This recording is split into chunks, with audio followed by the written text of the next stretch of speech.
Praise the Lord, जय मसीह की।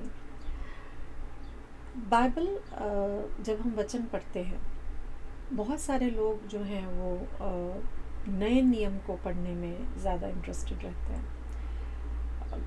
मैं आज आपको ये बताना चाहती हूँ कि नया नियम को समझना, हर एक बात को जो नए नियम में लिखी है उसको समझने के लिए पुराने नियम की जो जानकारी और अंडरस्टैंडिंग वो बहुत ज़रूरी है। और एक और बात ये है कि हमें जब हम कोई टीचिंग को सुनते हैं, हम कहीं से कुछ कॉन्टेक्स्ट होता है और उससे पूरी अंडरस्टैंडिंग जो मैंने महसूस किया कि बहुत बार विश्वासी लोगों को एक्चुअल में पूरी अंडरस्टैंडिंग नहीं होती परमेश्वर के पर्पसेस की, परमेश्वर के वचन की। आप कहेंगे मैं यीशु मसीह में विश्वास करती हूँ। यीशु मसीह में आप क्या विश्वास करते हैं, उसके लिए आपको वचन पता होना चाहिए। यीशु मसीह अगर क्रूस पे गए तो उस बलिदान का होना क्यों ज़रूरी था, पर्पसेस जो हैं वो समझने के लिए आपको बाइबल का जो शुरू से उत्पत्ति से लेके प्रकाशित वाक्य तक की समझ बहुत ज़रूरी है। और बहुत बार लोग स्ट्रगल करते हैं पूरी बाइबल को पढ़ने में, इसलिए मैं इन वीडियोस के थ्रू कोशिश करना चाहती हूँ कि मैं आपको एक बाइबल का एक पूरा ओवरव्यू छोटे छोटे वीडियोस के थ्रू देना चाहती हूँ, जिससे आपको असल में पूरी जो एक, और बाइबल की खूबसूरती ये है कि चाहे इसमें 66 किताबें हैं, 66 बुक्स, जिसमें से कुछ ख़त हैं, पत्र हैं लिखे हुए, लेकिन और ये इनके बीच में अंतराल है, एक किताब से दूसरे किताब, इनके बीच का जो टाइम डिफरेंस है, मतलब हज़ारों सालों का भी आप कह सकते हो कि डिफरेंस है। लेकिन खूबसूरती इस बात की यही है कि अलग अलग डिफरेंट राइटर्स, ऑथर्स के द्वारा कई सौ सालों के अंतराल पे लिखी हुई बातें भी एक कहानी की तरह आपस में जुड़ती हैं। और यही इस जो है वचन की खूबसूरती भी है और इंटेग्रिटी भी है। इंटेग्रिटी मैं इसलिए कहूँगी कि बाइबल सिर्फ अच्छी बातें नहीं बताती। अगर किसी जैसे अब्राहम को फेथ, हमारा एक like he is the father of our faith, right, लेकिन अब्राहम की जो कमियां हैं या राजा दाऊद की जो कमियां हैं वो भी बाइबल पूरी सच्चाई से, ईमानदारी से हमारे साथ बताती है, जो हमें इनकरेज करता है। सो ऐसा नहीं है कि जो हीरो है वो हीरो ही है और वो उसके अंदर कभी उसने जीवन में कुछ गलती नहीं की, नहीं। ये किताब, ये कहानी टूटे बिखरे कमज़ोर लोगों की कहानियाँ हैं, जिन्हें लेकिन जब परमेश्वर ने इस्तेमाल किया तो वो किस तरीके से वो फेथ जायंट्स या उन्होंने बड़े बड़े काम कर डाले। बाइबल मेरे नज़र में एक पिता की कहानी है, एक पिता जिसके बच्चे उससे बिछड़ गए हैं और जो या भटक के दूर चले गए हैं, और अब पिता जो है वो उनके पीछे जा रहा है और उनको वापस लाने की कोशिश जो पिता की है, उन्हें ढूंढ के वापस लाने की। मतलब शायद मेरा इमेजिनेशन या विजुलाइजेशन थोड़ा मैं ज़्यादा विजुलाइज करती हूँ, लेकिन मैं कभी कभी ऐसा मैं सोचती हूँ कि जैसे एक ऐसा पिता जो शायद एक झाड़ियों के पीछे छिप के अपने बच्चों को देख रहा है और वेट कर रहा है कि ये मुझे पहचानेंगे, मेरी आवाज़ को पहचानेंगे, या इनके जीवन को मैं किस तरीके से जो है इनको वापस याद दिलाऊं कि मैं इनका पिता हूँ। तो वो जो एक मैं बाइबल को इस तरह देखती हूँ, और वही मैं आपके साथ बाइबल का ये ओवरव्यू, पवित्र वचन का ओवरव्यू शुरू से लेके प्रकाशित वाक्य तक छोटे वीडियोस के थ्रू आपके साथ बांटना चाहती हूँ। आज हम शुरू करेंगे वचन, बाइबल की पहली किताब, पवित्र शास्त्र बाइबल की जो पहली किताब है उसका नाम है उत्पत्ति, इंग्लिश में जेनेसिस। नाम से आप समझते हैं उत्पत्ति, सब चीज़ों की शुरुआत कैसे हुई। ठीक है, आज हम इसका कुछ पोर्शन पढ़ेंगे। मैं जब कह रही हूँ कि मैं आपके साथ बाइबल पढ़ूंगी, ऑफ कोर्स हम वर्स बाय वर्स पूरी बाइबल नहीं पढ़ सकते। मैंने जो प्लान किया है इन वीडियोस के लिए वो ये है कि to give you an overview, जो मेजर इवेंट्स हैं, इससे कहानी को समझने में मदद मिलती है और कहानी में कुछ मोड़ आता है, और उन बातों को मैं आपके साथ धीरे धीरे बांटती जाऊंगी, all the events of the Bible. So हम शुरू आज पहले अध्याय से करेंगे। सो फर्स्ट वन इज सृष्टि का वर्णन। उत्पत्ति की किताब पहला अध्याय, फर्स्ट चैप्टर, वहाँ पे हमें पता चलता है कि परमेश्वर ने सृष्टि की रचना की, कैसे की, कब की, क्या क्या हुआ, वो आज हम थोड़ा सा देखेंगे। एंड क्यों मैं इसको आपके साथ शेयर करना बहुत ज़रूरी है, क्योंकि यहाँ पर कुछ कीज़ हैं, कुछ कुंजियाँ हैं अगर जब हम इसको पढ़ते हैं, जो हमें विश्वासी होने के नाते जानना बहुत ज़रूरी है। बहुत सारे विश्वासियों को अपने अधिकार नहीं पता, ठीक है। सो यहाँ पे लिखा है इस तरीके से, and I always encourage you, कि मैं जितना आपको बताऊंगी कि आज मैं चैप्टर 1 और 2 का 2 का 3 तक, एक अध्याय की पहले वचन से 2 के 3 तक का पोर्शन को एक्सप्लेन करूँगी और एनकरेज करूँगी कि आप प्लीज़ उसको खुद भी पढ़ें घर में, ठीक है। सो यहाँ पे लिखा है, आदि में परमेश्वर ने आकाश और पृथ्वी की सृष्टि की। सो हमें पता चल गया किसने की, परमेश्वर ने की।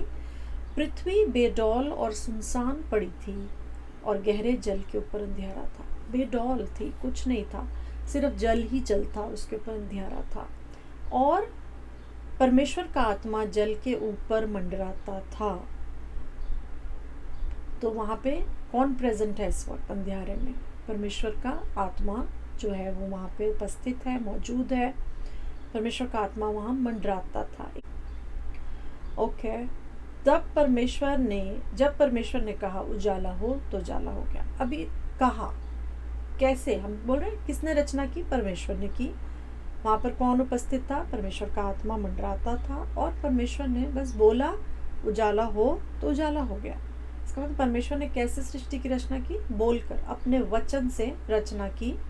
और परमेश्वर ने फिर उजाले को अंधेरे से अलग किया, और परमेश्वर ने उजाले को दिन और अंधेरे को रात कहा।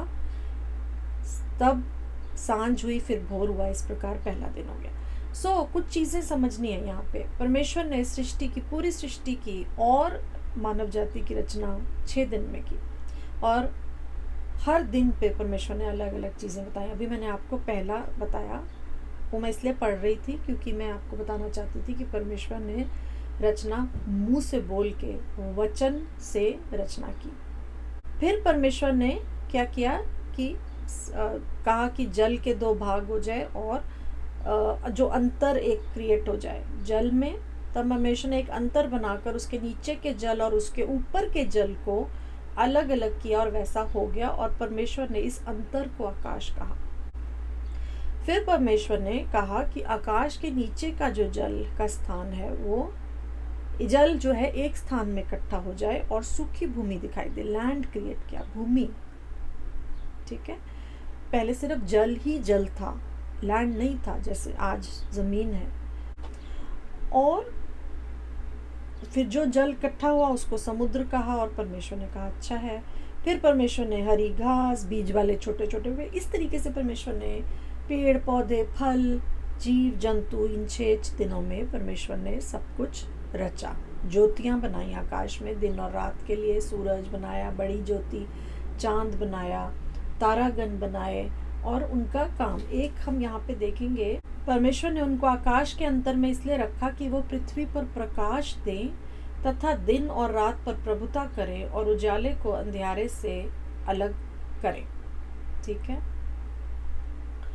सो उनका पर्पस क्या था? सिर्फ रोशनी देना। ये मैं आपको क्यों बता रही हूँ कि वो सूरज, चांद, तारे परमेश्वर की रचना है। बहुत लोग जो हैं, हम परमेश्वर की सृष्टि की उपासना बहुत सारे लोग करते हैं। सूरज को पूजते हैं, चांद को पूजते हैं, तारों को पूजते हैं। हमें सृष्टिकर्ता की जो उपासना करनी है, आराधना करनी है, सृष्टि की नहीं।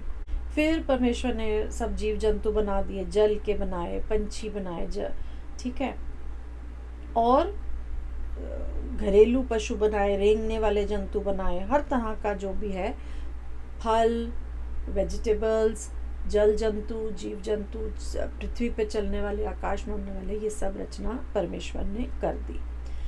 अब 26वें वचन में हम देखते हैं, यहाँ लिखा है, फिर परमेश्वर ने कहा, हम मनुष्य को अपने स्वरूप के अनुसार अपनी समानता में बनाएं। इस बात पे ध्यान देंगे हम।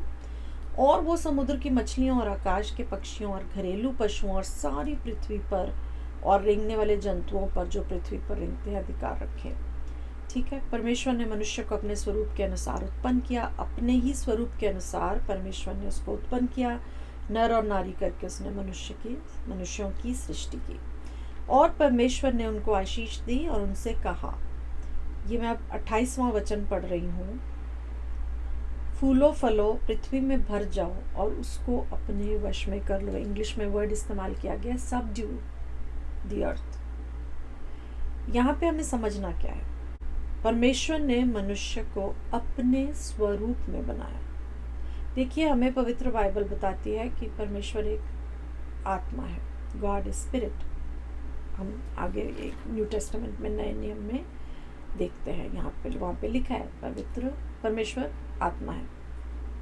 तो जब यहाँ लिखा है कि परमेश्वर ने अपने स्वरूप में बनाया, उसका मतलब ये नहीं है कि परमेश्वर हमारे जैसे दिखते हैं। अपने स्वरूप में बनाने का मतलब था अपने जैसा स्वभाव और अपना मतलब बिल्कुल अपना स्वरूप, अपनी पूरी एम्पावरमेंट के साथ बनाया था मनुष्य को। और फिर उसको जो जितनी सृष्टि की थी उसका पूरा अधिकार मनुष्य को सौंप दिया। अब ये एक विश्वासी को ये फाउंडेशनल ट्रूथ्स हैं आपके आपके फेथ के। आप कहते हैं मुझे विश्वास है, मुझे यीशु मसीह में विश्वास है, यीशु मसीह ने मेरे लिए जान दी क्रूस पे, यीशु मसीह के लहू बहाने से, कोड़े खाने से मैं बच गया, मैं बच गई और मैंने उद्धार पा लिया, मैंने अनंत जीवन पा लिया। ये हमारे फेथ की फाउंडेशन है। लेकिन ये चीज़ें भी हमारे फेथ की फाउंडेशन है। हमें ये बातों को समझना है कि सृष्टि परमेश्वर ने जब रची और मनुष्य को जब बनाया, तब परमेश्वर ने मनुष्य को अपने स्वरूप में रचकर, मतलब अपनी पूरी एम्पावरमेंट दी, अपनी शक्ल, स्वरूप यहाँ पे मतलब ये नहीं है कि शक्ल, अपनी एम्पावरमेंट दी और मनुष्य को पृथ्वी का अधिकार सौंपा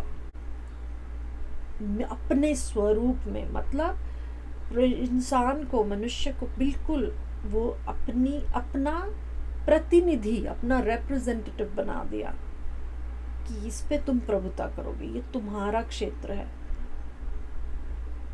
आई will only enjoy your fellowship. मनुष्य को बनाने का परमेश्वर का जो एक पर्पस था वो था फेलोशिप, जिसको हम आगे वाले चैप्टर्स में देखेंगे कि परमेश्वर रोज उनसे शाम के वक्त ठंडे में मिलने आते थे।